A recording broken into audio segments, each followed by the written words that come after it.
I am Iron Man.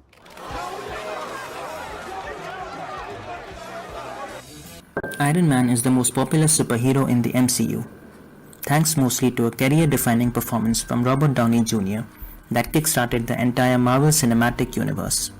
Thanks to his popularity, Iron Man in the movies has a much more central role than in the comics. But for such an important superhero, Iron Man's movies suffer from a surprising lack of compelling villains. The villain in the first Iron Man movie was just Tony's business partner in a knockoff Iron Man suit. The villain in the second movie was a guy with a grudge against Tony who uses whips to knock Iron Man around for a bit. The villain in Iron Man 3 was supposedly the Mandarin, a fan favorite villain from the comics. But then Mandarin turned out to be a goofy actor guy. Just a role? The Mandarin? See, it's not real. And the real Mandarin was actually Guy Pearce in a lava suit, and it was all just really underwhelming. I am the Mandarin! Whatever.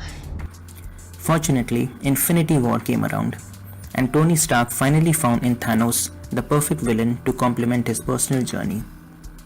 Now you might say that Thanos was the antagonist for the entire MCU, not just Tony. But consider who gets the most one-on-one time with Thanos. For every other hero, the interactions with Thanos were limited to facing the Mad Titan unexpectedly and then getting absolutely destroyed by him.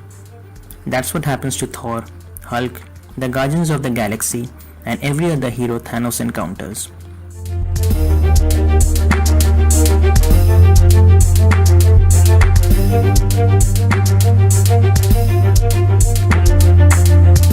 On the other hand, Tony is the one who decides to seek out Thanos on his own by going to his home planet.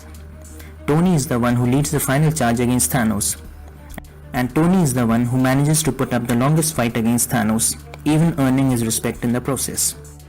My respect, Stark. When I'm done, half of humanity will still be alive.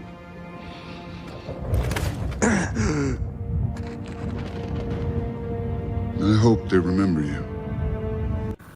Despite the presence of the other heroes, the primary relationship in the movie is between Tony and Thanos, in the form of the main protagonist versus the main antagonist. What adds deeper meaning to this relationship is that, in a lot of ways, Thanos is basically Tony Stark from the future. First of all, consider the many ways in which Tony and Thanos are similar.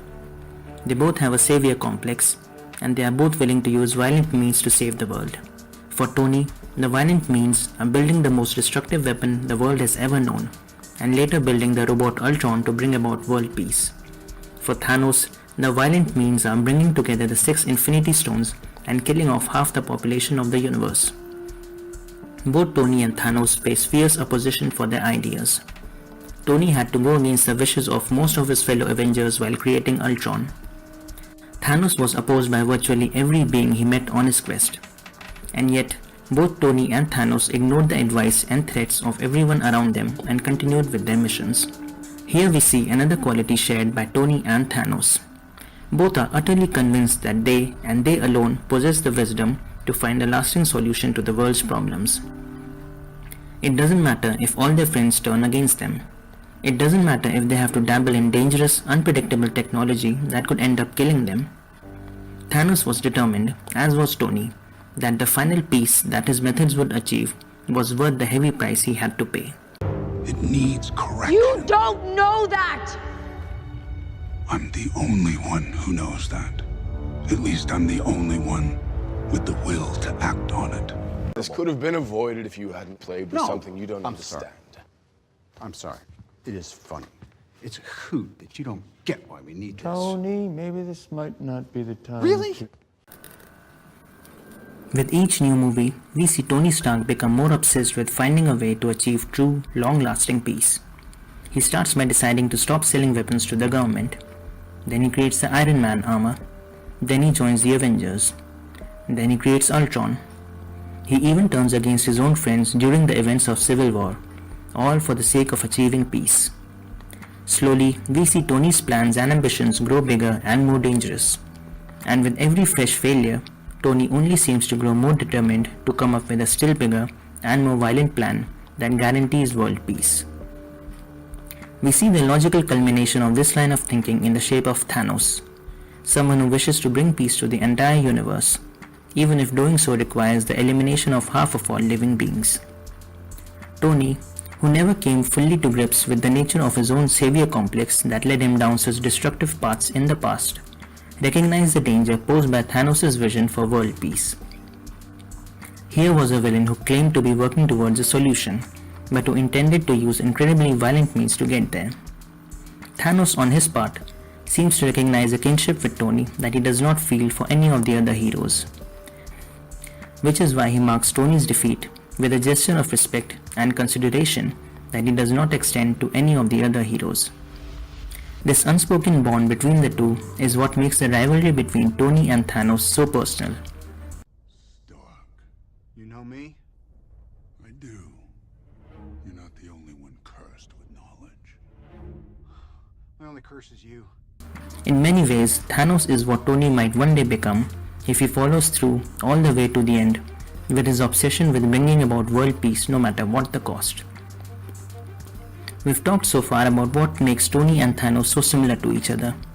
Now let's talk about what makes them different.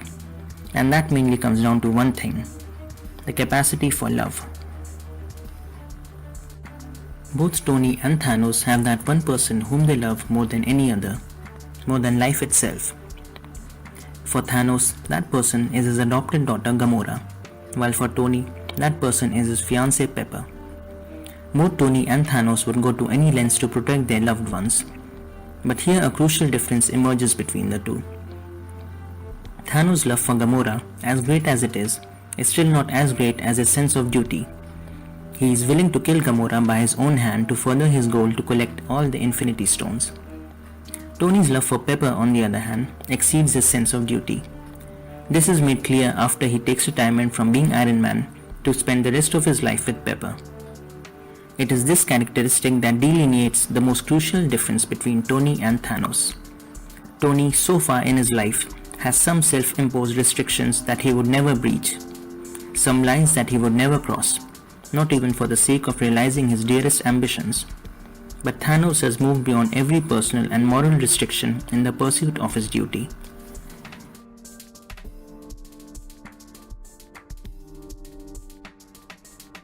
Of a good antagonist is when the villain forces the hero to face his personal demons.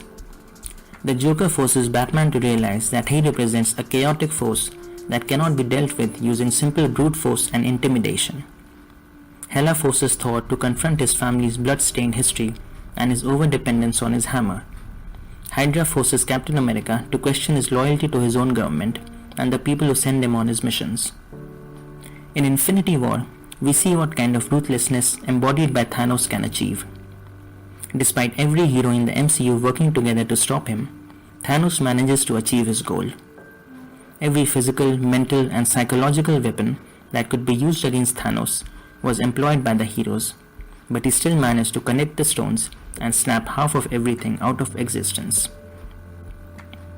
At the end of Infinity War, Tony was left defeated by the one villain who was most like him, and who was also the one villain he could not defeat no matter how hard he tried.